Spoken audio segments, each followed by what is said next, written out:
Let's turn the camera on. So, we're rolling. I'll play that one again. Okay, so a disgrace sounds like a bit of a negative term.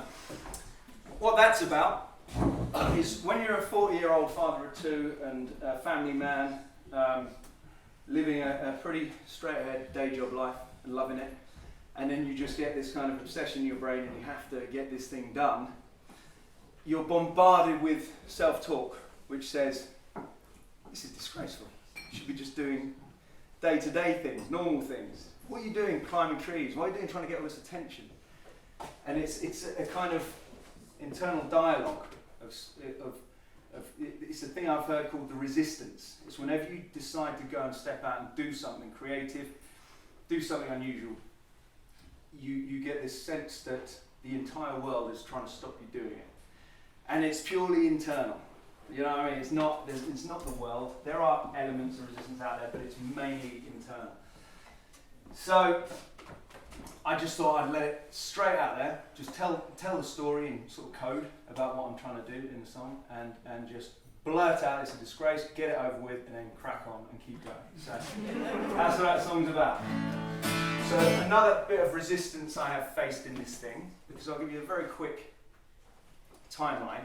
Started in 2012. I wanted to raise a bit of money for the cancer charity that treated my mum for breast cancer. I thought a novel way of doing that, being a tree surgeon and a musician, was to climb the tallest tree in Surrey and do a gig at the top. And it worked out really well, got a lot of attention, raised a lot of money, and then I spouted out about, okay, what about the tallest tree in Britain? So the following year did exactly the same at the tallest tree in Britain again, loads of coverage, real kind of positive vibe. Then I thought, well, obviously there's a natural progression from here. Tallest tree in the world, ladies and gentlemen. So if you think that's sort of that's the level of difficulty it took to do the tallest tree in Surrey. That was the level of difficulty it took for the tallest tree in Britain. And then forget about it. It's up there somewhere to do the tallest tree in the world, which is in California, Humboldt State Park in California. I started saying, I'm going to do this. Didn't know how. Didn't know what I was going to do when I got there. Before I could actually form a plan, I got an email from the National Park Service saying, we've heard about your project, amazing idea, great cause, very, very gushy, sort of positive start to the email.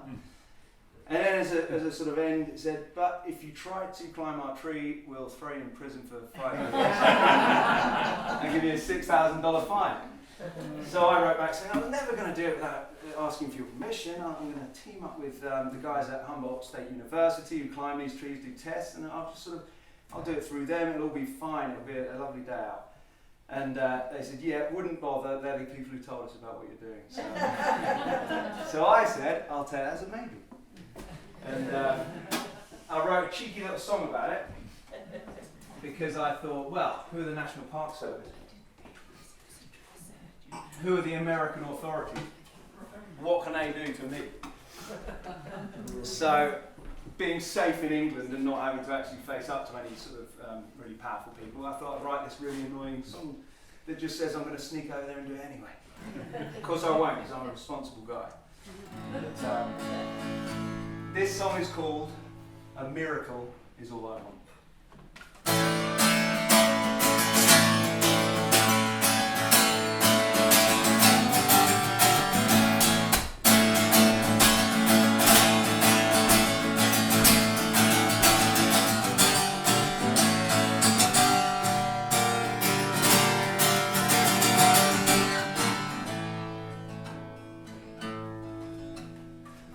Said you'd heard of me from far across the sea, a murmur in the undergrowth, a singing in the trees, a shadowy apparition I will stalk you through the leaves, the most peculiar venture in all the century.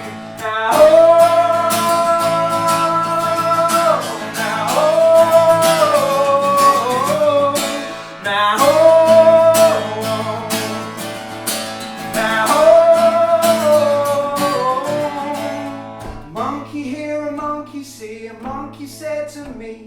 you were born to climb a tree, it's evolutionary. So come along.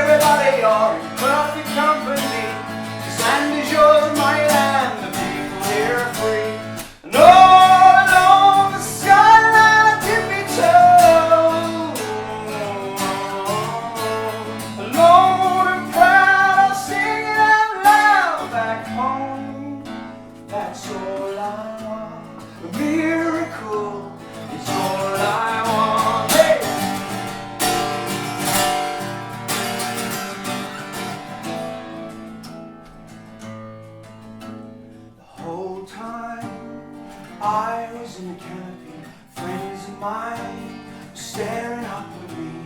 Along the line, will climb you up in front of me, and in time, you'll sing with me. Oh, I want you to know I have some control in these travelling times.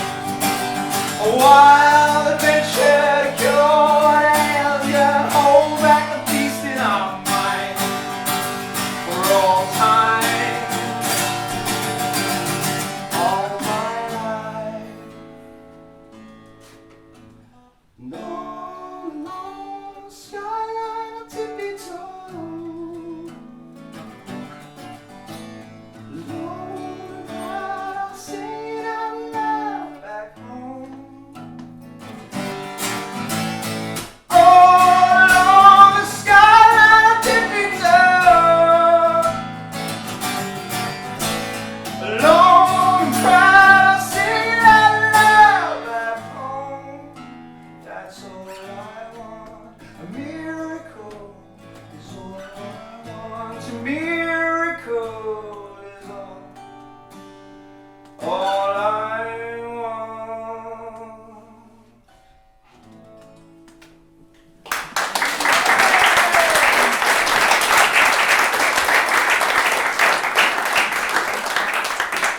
Thank you, folks. Thank you so much.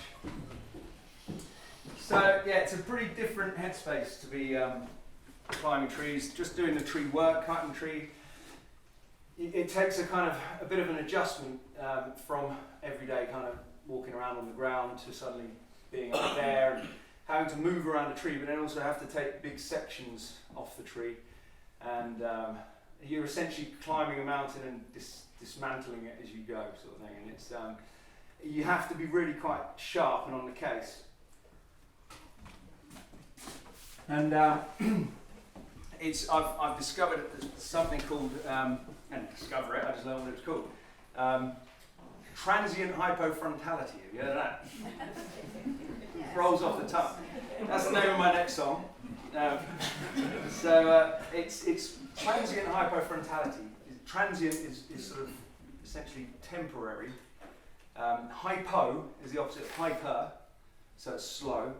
Frontality, it's the frontal part of your brain. But what that means is you occasionally get into a state where the movements in your brain, the waves in your brain, slow right down and all start to work together.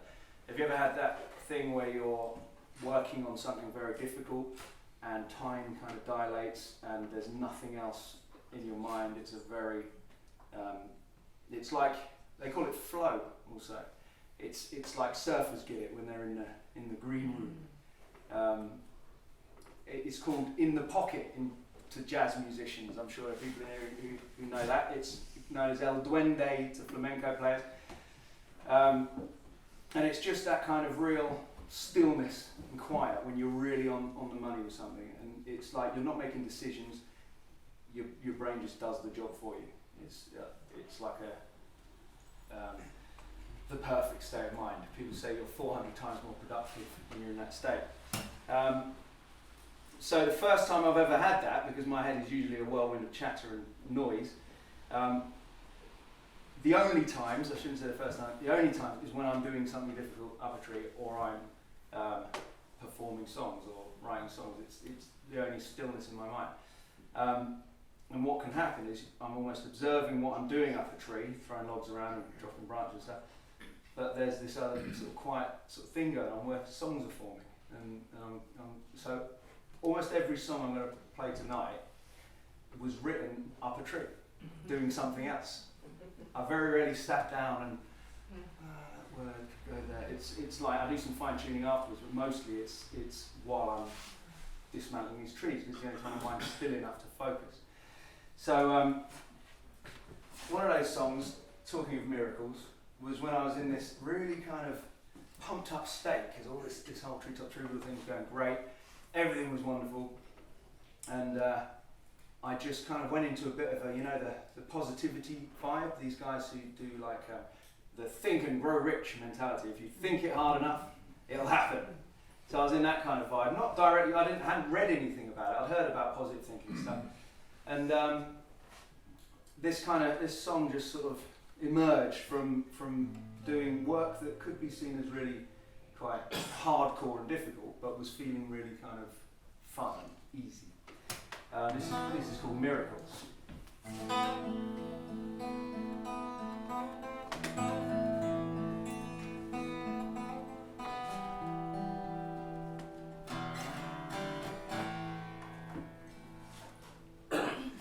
Wasted, hungry heart, take some healing. Stumbled at the start and now you're feeling you just ain't got the time. Too much on your mind. But everything will fall into shadow if you've heard the gun but you don't know,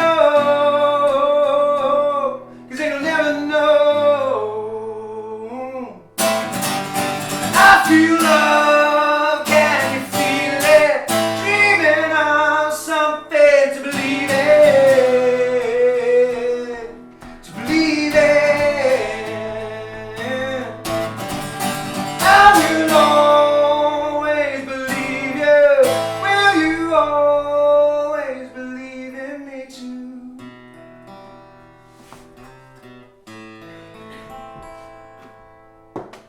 Miracles are self-made, believe it. You could have it all if you feel it. You just got to sing along when you hear the song. Way my friend away, do some dreaming. You should start today and only feel it. Love, only love. There's no time for hate. Don't waste too much time on the sorrow. All what's gone before or tomorrow. It's only now we know. Miracles are self-made, believe it. You can have it all if you feel it. You just got to sing along, hear the song. It's magical, the symphony beating when you've had enough and you're reeling. But you know your time will come, it won't be long. All this talking, all this fighting every day always seems to come to nothing anyway. All this talking, all these stupid games we play. How am I supposed to make it through another day? Always look for love and never betray it. Honor every single thing you say. I know it's hard, don't worry. If we fail, we'll find another way.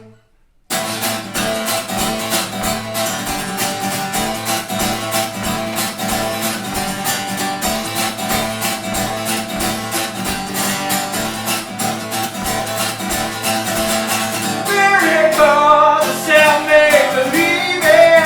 You could have it all if you feel it. Just gotta sing along when you hear the song. It's magical, the symphony beating when you've had enough and you're reeling, and you know your time will come. It won't be long.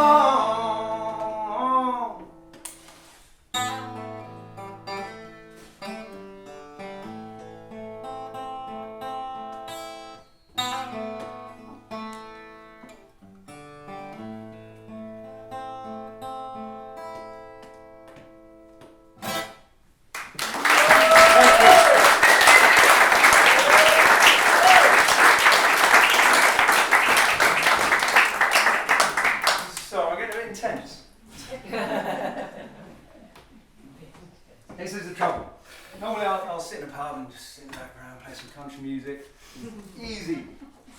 I've suddenly invited you all here on a Friday night and I'm exploding all this out to you. And it's like, well, there are certain people in the audience who've spent years listening to me go, I'm going to record this album off a tree. I mean, I'm not going to record an album off a tree. What kind of people do that kind of stuff? And then it's like, so it's all pent up, and I'm getting the songs all stacked up and huddled away in the corner. It's like, oh, right, one day it's going to happen. It's just going to happen. And then it's like, well, then you just got to do it. You just start. And so this is the whole thing. you'll have seen on the leaflets probably how to record an album off a tree, a YouTube video series, right? The reason for that is at the moment I'm one man and a guitar and some rudimentary equipment who's had this idea, has written these songs and wants to make this thing happen. And if I wait till the perfect opportunity and wait till I've got it right, it's literally never going to happen.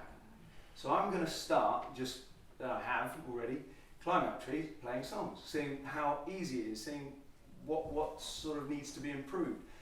I've managed somehow to incorporate some really, really talented people, photographer, videographer, producer, soundman, who've kind of gone, yeah, let's just give it a shot. You know what I mean? People are like, yeah, let's try it. And as the sound recorder, Toby, said, this is near impossible. And I was like, yeah, near.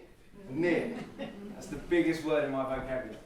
So, this is why it's intense, because this has been bottled up for a long time. So I'll try and kind of wind it in just a little bit for now.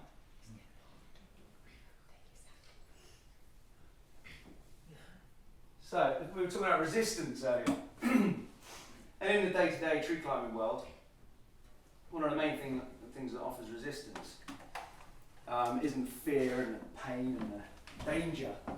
It's ivy. One of the most treacherous organisms on this planet is ivy. When you're trying to get up a tree, it will prevent you getting up that tree. It's strong enough to stop you getting up the tree, but if ever you try and grab hold of something to pull you up, it's not strong enough to help you get up the tree. So, I wrote a song about it. It's called The Ballad of Ivy Green. How's that sounding at the back? Can you hear the finger picking? Okay.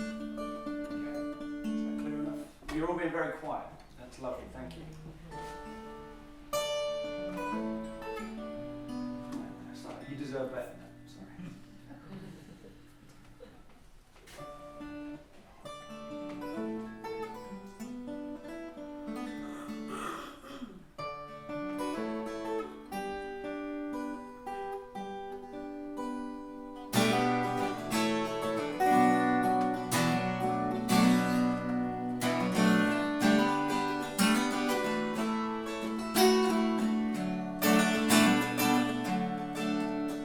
You're as old as the trees you climb. You twist and tangle, your fingers will strangle in time.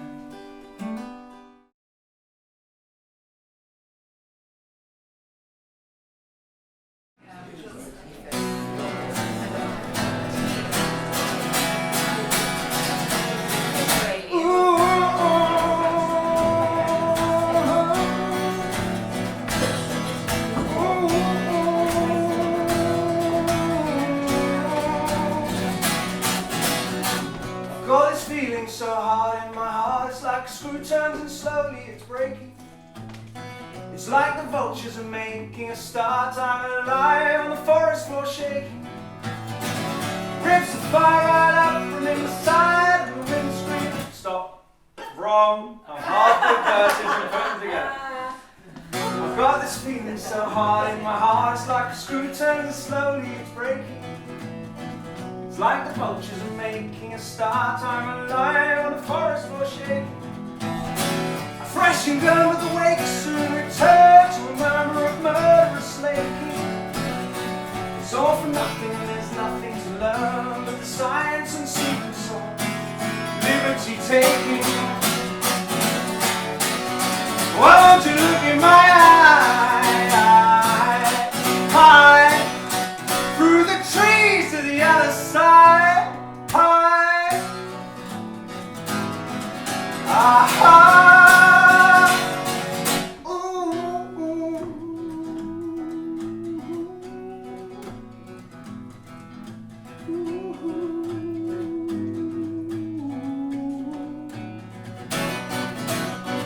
took to walking in a wonderable land. I figured time for some critical thinking. The brooks are talking and the trees understand, and a beast lifts his head from his drinking. It rips It's a fire right up from inside, the wind screaming only to me. It's all the same, it's all the flow of the tide and the flowing women's island and the bloodstream. Won't you look in my eye, through the trees to the other side.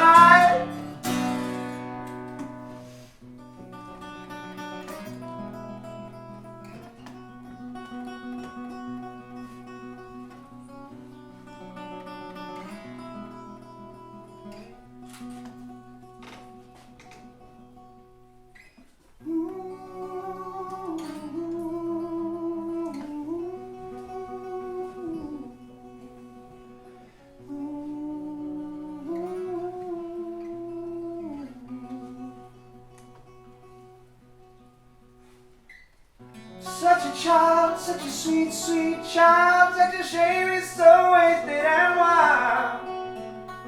Such a waste of that pure, unbelievable smile. Just the way cleave those claws into clay, lacerations formed back in the day. Smooth them over, but the deepest just won't go away. And it's all I see anymore. It's all I see anymore. It's all I see anymore. So I see anymore. Sacred please to the tops of the trees, set me free from the undergrowth. I'll find peace in the uppermost trees, I'll swing like a troubadour forevermore.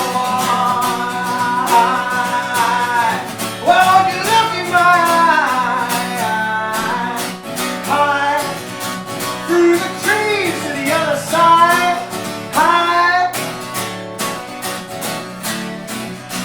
Won't you look in my eyes?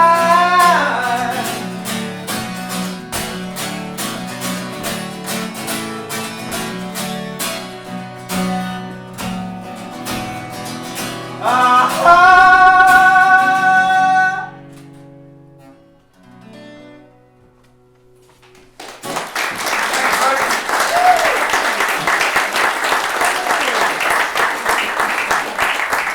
It's a song called High. And I always had this thing when I started with this project. I was making these funny videos. I had a video I did with a guy called Andy Beckwith. I don't know if you're into Game of Thrones. He's an actor. It turns out I knew this guy from the pub. We used to live in Walton-on-Thames. We'd see this big sort of menacing looking guy. And we'd go, oh, you're right, yeah. And sort of didn't really recognise, but didn't know why. And his partner was called Kerry, and my partner was called Kerry. We were just sort of friendly, casual acquaintances in the local pub. And then we met one night in an Italian restaurant and actually got to chatting. And where I thought he called himself Andy the Plasterer, right? And we sort of just, I thought I might have seen him on a work site or something like that. He assumed that I was a footballer in the club that he managed, and was sort of talking about that, and it turned out like we both way off, right?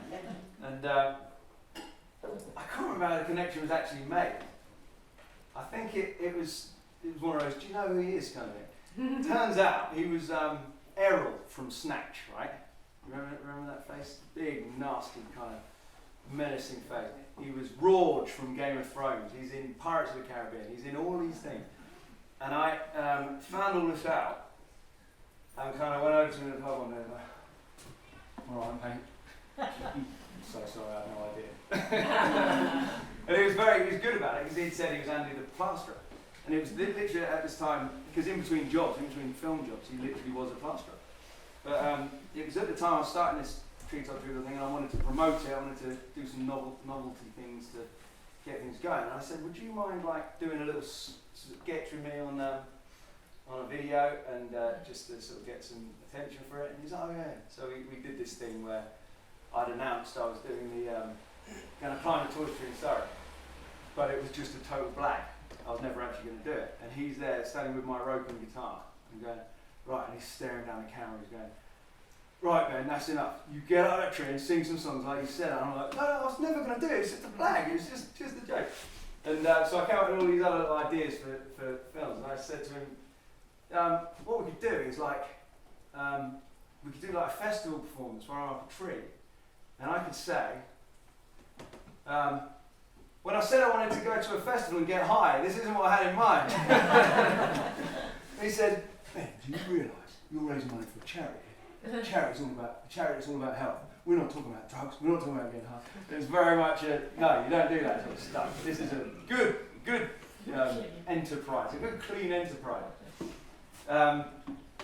So, I mean, that's like, it's not the reason I wrote the song High, it's just, it was one of those things where you're trying to be clever and trying to be funny, and then you realise the context you're dealing with.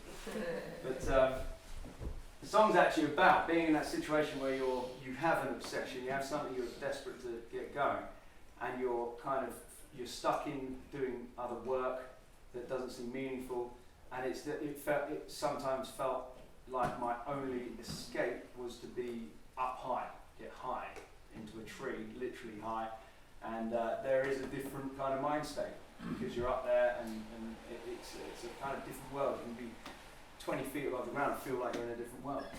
But it's kind of the frustrations of doing work that you don't feel is what you're meant to be doing. So that's what that one's about. I've had some brilliant conversations with various people in the break, and so many things that I wanted to touch on, but time is running out. One of the things was mentioned was that this, I don't know if you've checked out these pictures around here. This is an exhibition called 4 Hugs Wide, and it's about how people interact with trees. And I'm in the corner there, wearing exactly the same clothes, and in some way Hitler's mentioned in my write-up. So I think it's a bit harsh. But it was a conversation we had. Morel was there, and a brilliant photographer, Harry Gordon, took these pictures. And we were talking about, if you don't focus your mind right, if you've got creative stuff going on and you don't channel it properly, it can become really destructive stuff. You've got that energy that's got to come out somehow. And if it's not channeled properly, it becomes disastrous. And at some point I said, well, look at Hitler. He's an artist, he's a brilliantly creative guy, but he sort of scuppered his dad, suppressed that in him, and it led to probably one of the most disastrous situations in human history. So it's a very extreme example, but that's kind of part of the thing with this whole project is I feel like if you've got that thing in your head that you want to get at, you've got to just do it, because it'll lead to frustration at the very least if you don't.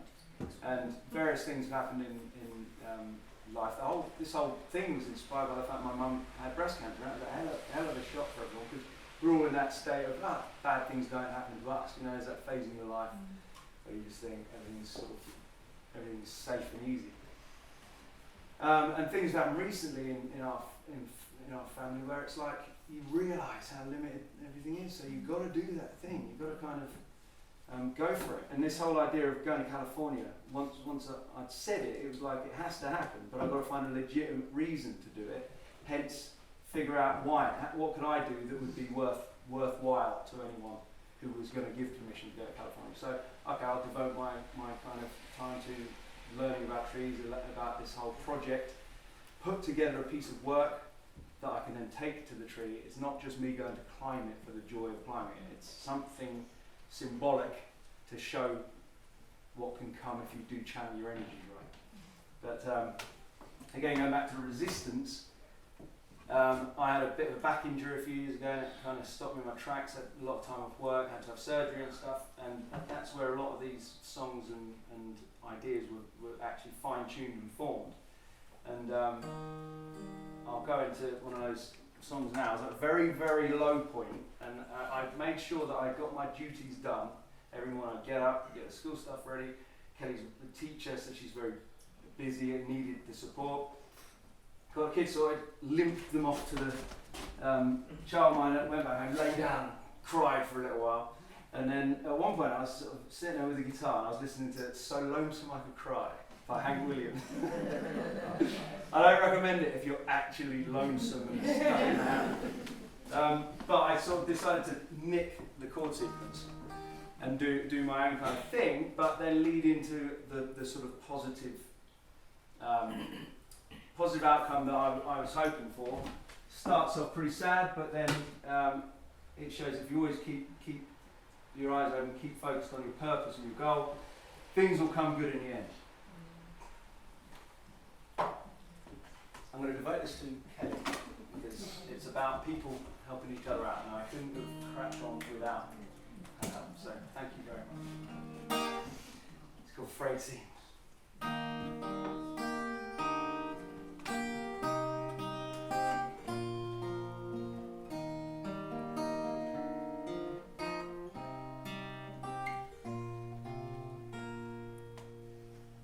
It's those frayed seams of failed dreams and all that means to when human with a heart. We've all seen the worst end of all earthlings. Leaves you wondering where to start. How cruel it feels when your wounds fail to heal, and the pain is all you're thinking of. Hold on, hold on. Just need a little bit of love. And love means the pure breeze, the kiss of the breeze, the way it whispers through the trees, the bold things, the old things, the wind under wings. You have to feel to believe, and I do believe. What you seek, you'll receive if your hand can fit the proper glove. Just hold on, hold on. Just need a little bit of love.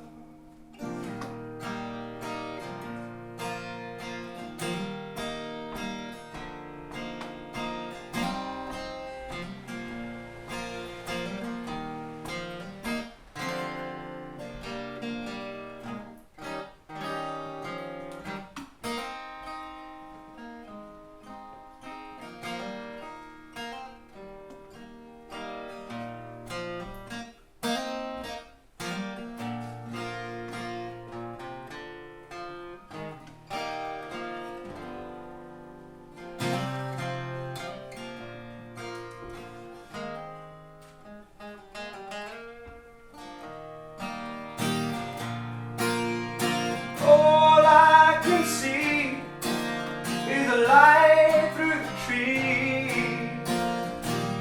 My people reaching out to me, and all of my pain exploding like rain, with a sound just like a breaking chain. Yeah.